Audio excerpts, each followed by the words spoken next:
Buenos días, mi nombre es Alejandro Hernández Camba y soy médico gastroenterólogo de la Unidad de Enfermedad Inflamatoria Intestinal del Hospital Universitario Nuestra Señora de Candelaria, en Santa Cruz de Tenerife, en España. Además, soy médico venezolano, egresado de la Universidad Central de Venezuela, específicamente de la Escuela Vargas.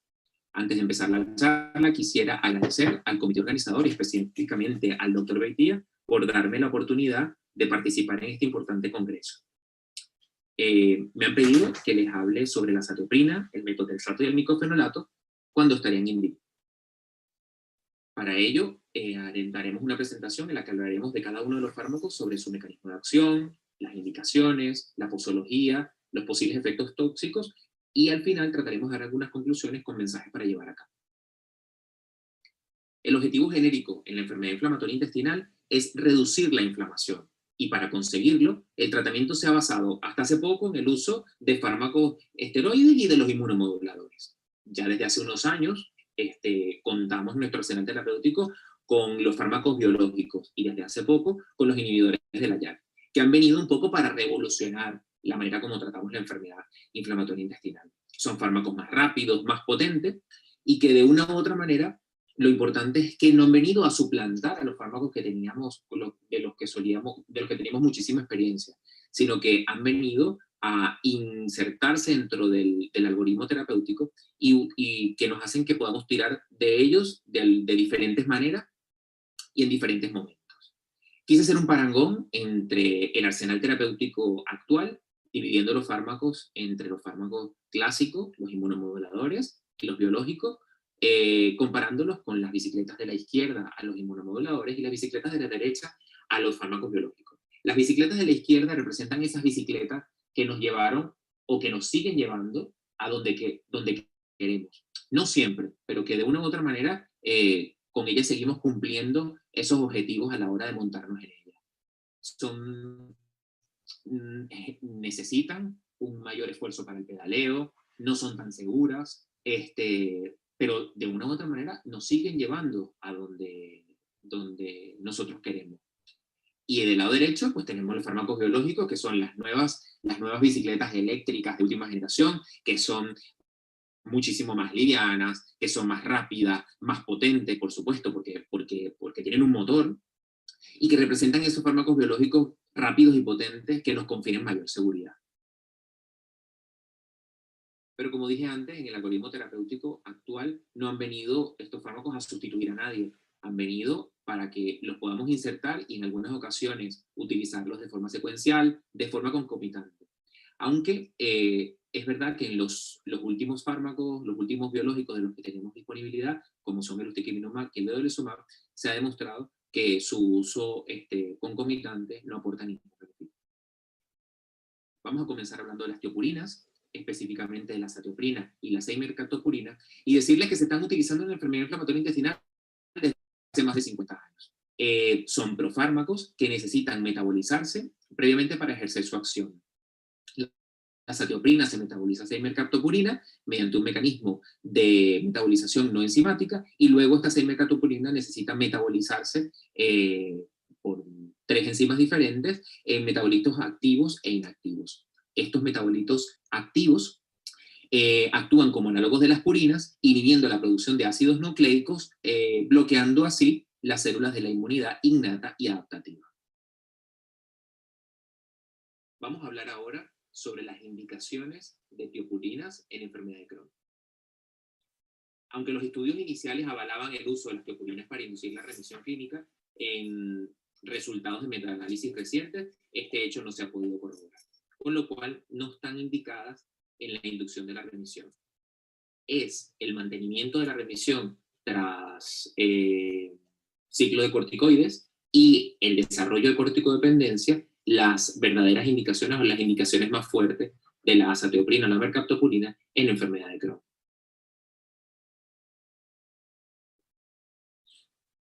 Uno de los aspectos más prometedores de las tiopurinas fue la posibilidad de alterar la historia natural de la enfermedad de Crohn, como se había demostrado en los niños, en los pacientes pediátricos. Sin embargo, en 2 estudios randomizados, prospectivos randomizados, comparados con placebo, no se ha podido demostrar este hecho en adultos. Sin embargo, la última guía de GTQ recomienda el uso de tiopurinas de forma precoz o en la enfermedad de Crohn precoz en aquellos pacientes que desarrollen corticodependencia.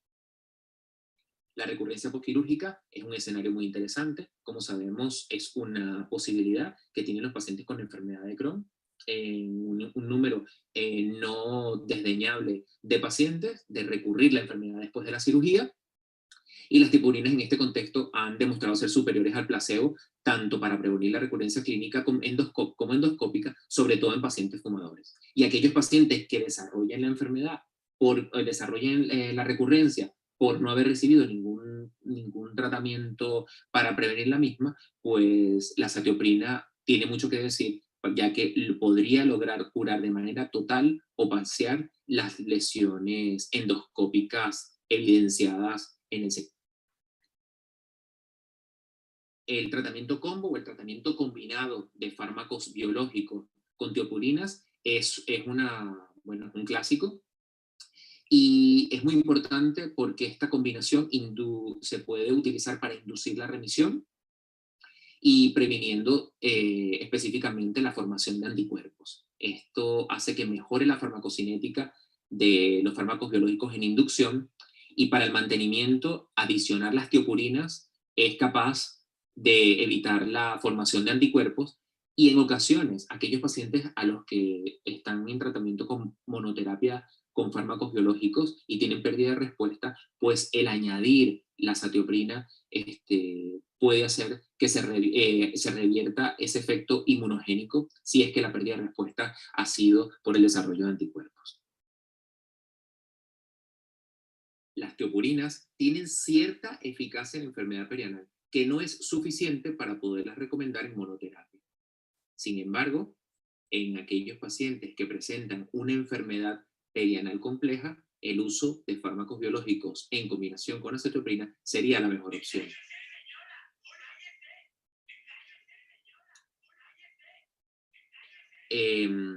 Ahora vamos a hablar sobre las tiopurinas en colitis ulcerosa. Al igual que en la enfermedad de Crohn, pues no están indicadas en la inducción de la remisión por las mismas causas, porque son fármacos más lentos. Sin embargo, sí que tiene mucho que decir en el mantenimiento de la remisión tras alcanzar la misma, bien sea con corticoides o con aminosalicilatos.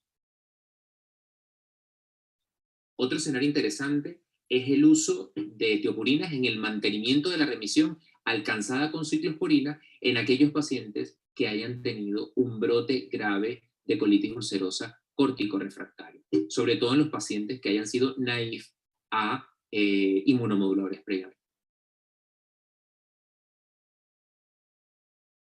Al igual que en la enfermedad de Crohn, la corticodependencia es una indicación clara del uso de tiopurinas.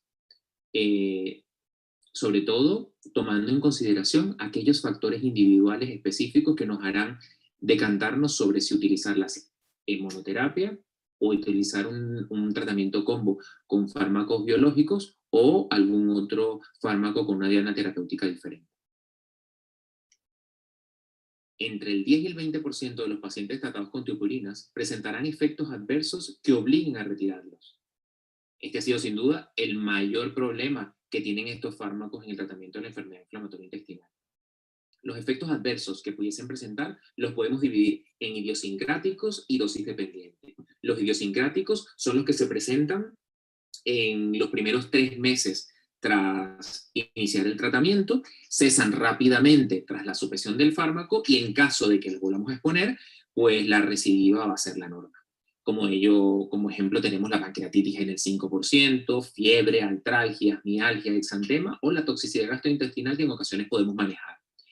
Y hay otros efectos como los dosis dependientes, que entre los que están la mielotoxicidad hasta en el 7% de los pacientes y la hepatotoxicidad, que en ocasiones van a mejorar si disminuimos la dosis del fármaco, y en muchas ocasiones van a obligarnos a suspender el tratamiento. Existe un riesgo de desarrollo de cáncer y cuyo mecanismo de producción podría estar en relación a la mutación de genes supresores o reparadores, que pueden favorecer el desarrollo de ciertas neoplasias, como el cáncer de piel, los síndromes linfoproliferativos, el linfoma y los tumores del tracto urinario. Y estas están relacionadas específicamente con el uso de tupurinas conlleva a un leve incremento de riesgo de infección. Este incremento está relacionado directamente con la edad, es decir, que los que tienen más riesgo son aquellos pacientes en edades avanzadas. Las infecciones más frecuentes suelen ser las víricas, como por el herpes zóster, el herpes simple, el citomegalovirus o el virus del Epstein-Barr. En cuanto a las dosis utilizadas, la azatioprina se recomienda utilizarla en dosis de 2,5 a 3 miligramos kilo día y la seimercaptopurina en dosis de 1,5 miligramos kilo día. Dosis inferiores no son tan eficaces en enfermedad inflamatoria intestinal. Con respecto al metotrexato, aunque originalmente se diseñó como un antineoplásico, se ha convertido en el fármaco modificador de la evolución de la enfermedad de referencia en artritis reumatoide y en otras enfermedades inmunomediadas, como puede ser la psoriasis. Con respecto al mecanismo de acción del metotrexato, no se conoce demasiado bien su mecanismo de acción, pero sí sabemos que es un antagonista del ácido fólico, ya que inhibe la enzima dihidrofolato reductasa, y por lo tanto el paso de ácido fólico a tetrahidrofolato, que es necesario para la síntesis de purinas y pirimidines. Además, también inhibe la enzima ICAR, con el consecuente aumento de adenosina, que es un potente inhibidor de la función del neutrófilo estimulado. Es decir, que a la dosis en la que lo utilizamos en gastroenterología, el metotrexato tiene una acción dual, antiinflamatoria e inmunosupresora. Con respecto a sus indicaciones en enfermedad de Crohn, el metotrexato estaría indicado en la enfermedad de Crohn, en la inducción de la remisión y el mantenimiento de la remisión clínica. Estos datos están avalados por esta revisión de la Cochrane, en la cual se valoraron 7 estudios con una N de 495 pacientes y se vio que el metotrexato era eficaz a dosis de 25 miligramos semanales para inducir la remisión y el mantenimiento de la misma hasta en el 75% de los pacientes a los 12 meses, 53% a los 2 años y 43% a los 3 años. Para el mantenimiento de esta remisión, se recomiendan dosis de 15 miligramos semanales gracias a este estudio, en el que se autorizaron los pacientes que habían alcanzado la remisión con 25 miligramos a recibir placebo o 15 miligramos de metotrexato semanal. Y que se vio que al final del seguimiento, al 65% de los pacientes permanecían en remisión clínica durante 40 semanas, con diferencias estadísticamente significativas con respecto al placebo. Los pacientes con enfermedad de Crohn luminal que desarrollen criterios de corticodependencia se pueden beneficiar del tratamiento con metotrexato, sobre todo si son pacientes que tienen contraindicaciones, desarrollen efectos secundarios o sean refractarios al tratamiento con azatioprina. La combinación de metotrexato con infliximab no aumentó la eficacia en el único estudio controlado disponible.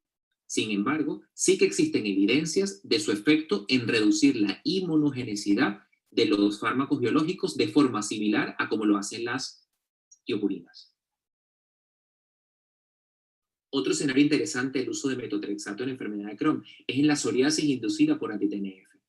En aquellos casos en los que el tratamiento tópico no sea suficiente o que sea refractario al mismo, se puede utilizar o barajar la posibilidad de utilizar metotrexato en combinación con el fármaco anti-TNF o suspender el fármaco anti-TNF e indicar metotrexato. Y en algunos estudios, como el que les presento aquí, se ha visto que el uso del mismo ayuda al aclaramiento completo de las lesiones de la psoriasis inducida. Con respecto al uso de metotrexato en colitis ulcerosa, se han publicado los resultados de 2 estudios prospectivos aleatorizados y controlados con placebo, utilizando dosis elevadas de metotrexato por vía subcutánea, que dieron resultados negativos, con lo cual no se puede recomendar el uso de metotrexato en colitis ulcerosa. Sin embargo, sí que creo que existe un nicho terapéutico en colitis ulcerosa, y es cuando se quiere prevenir la inmunogenicidad, cuando el tratamiento elegido para la colitis ulcerosa es algún fármaco anti-TNF, o cuando se quiere rescatar la pérdida de respuesta provocada por la formación de anticuerpos en contra del fármaco anti-TNF. Los efectos adversos relacionados al metotrexato son las náuseas, vómitos, diarreas, hepatotoxicidad hasta el 33% de los pacientes, toxicidad pulmonar, y es un fármaco que no podemos olvidar que es un fármaco teratogénico. Estos efectos han generado la retirada del tratamiento un 17% en la fase de inducción y hasta un 3% en el mantenimiento, y han sido los responsables de que no se haya extendido lo que hubiésemos querido, su uso en la enfermedad inflamatoria intestinal. La dosis recomendada es, en inducción, 25 miligramos semanales vía subcutánea por 16 semanas, y en mantenimiento, entre 15 y 25 miligramos semanales vía subcutánea. Vamos a pasar ahora a hablar del micofenolato, que a mi criterio puede tener especial interés en algún subgrupo de pacientes refractarios a otras terapias. El micofenolato mofetilo es un éster del ácido micofenólico. Es un ácido orgánico débil y liposoluble, derivado del hongo Penicillium brevicompactum. Tiene propiedades antibióticas e inmunosupresoras y se ha utilizado para prevenir el rechazo del trasplante de órganos. Además, es un potente inmunomodulador que inhibe las células T y las células B. Su uso en enfermedad inflamatoria intestinal ha sido reportado en múltiples series retrospectivas y en 2 estudios prospectivos. Recientemente he tenido la oportunidad de liderar este estudio, que sería la serie más amplia del uso de micofenolato en enfermedad inflamatoria intestinal, logrando incluir 83 pacientes con un uso previo de inmunomoduladores en el 90%, que recibieron tratamiento con micofenolato junto con otros fármacos biológicos en el 23%, y de forma resumida les puedo decir que se encontró una eficacia global del 67%, con datos de remisión clínica de hasta el 45% al final del seguimiento. Como factor predictivo de respuesta clínica fue el uso del micofenolato junto con fármacos biológicos. También decirles que se observó una diferencia estadísticamente significativa en cuanto a los índices de actividad de enfermedad de Crohn y colitis ulcerosa, comparando los índices que tenían al comienzo con los de los 6 meses y al final del seguimiento para ambas enfermedades. Es un fármaco que se logra mantener en el tiempo, que ha logrado tener buenas tasas de mantenimiento en el tiempo y sin diferencias significativas en cuanto a si hablamos de enfermedad de Crohn o colitis ulcerosa. Con lo cual, este fármaco muestra un beneficio clínico a largo plazo, tanto para la colitis ulcerosa como para la enfermedad de Crohn, con un aceptable perfil de seguridad, y que podría ser una opción terapéutica tanto en monoterapia como en combinación con fármacos biológicos en pacientes con enfermedad inflamatoria intestinal. Los efectos adversos relacionados con el micofenolato son dolor abdominal, náuseas, diarreas, estreñimientos, hiperglucemia o candidiasis. Y en un porcentaje no desdeñable son los responsables de la suspensión del fármaco. Ya para concluir, y a modo recordatorio, quisiera resaltar el uso de las teoporinas en enfermedad de Crohn, tanto en el mantenimiento de la remisión, la corticodependencia, la recurrencia postquirúrgica y su uso como terapia combinada tanto en la inducción de la remisión como en la enfermedad perianal. Y en la colitis ulcerosa, de igual manera, en el mantenimiento de la remisión, el mantenimiento de esta remisión tras el uso de ciclosporina y en la corticodependencia. Con respecto al metotrexato, recordar que estaría indicado en enfermedad de Crohn para inducción de la remisión, mantenimiento de la misma, en los casos del desarrollo de corticodependencia, en tratamiento combo para disminuir la inmunogenicidad, y en aquellos casos que desarrollen psoriasis inducida por anti-TNF. En la colitis ulcerosa, de momento no hay indicación, pero recordar ese nicho de tratamiento combo para evitar la inmunogenicidad. El micofenolato, pues, parece una opción que pudiésemos valorar en pacientes refractarios para inducir la remisión, el mantenimiento de la misma, en corticodependencia o en tratamiento combinado con fármacos. Ya para terminar y a modo de reflexión, me gustaría comentarles que en el tratamiento de la enfermedad inflamatoria intestinal intervienen múltiples factores, como son la eficacia, la seguridad, el costo y la disponibilidad, que para mí son los más importantes en el momento actual a la hora de tomar decisiones con nuestros pacientes. Recordando que los inmunomoduladores son como esas bicicletas clásicas que hemos utilizado y que seguimos utilizando siempre, que son fármacos con eficacia y seguridad probada, pero que en el momento actual recobran una importancia muy específica debido a la disponibilidad, a que probablemente están más disponibles, y a los costos, porque son fármacos muchísimo más económicos que los fármacos biológicos. Que es verdad que las nuevas bicicletas, que los nuevos fármacos nos llevan a donde queremos de una manera más expedita, de una manera más segura, y porque son muchísimo más potentes, pero que no son los únicos. Y que si de momento no los tenemos disponibles, pues sepamos que los fármacos clásicos utilizados en las indicaciones correctas y con las previsiones específicas para evitar su toxicidad, probablemente sean las mejores opciones para nuestros pacientes en el momento actual.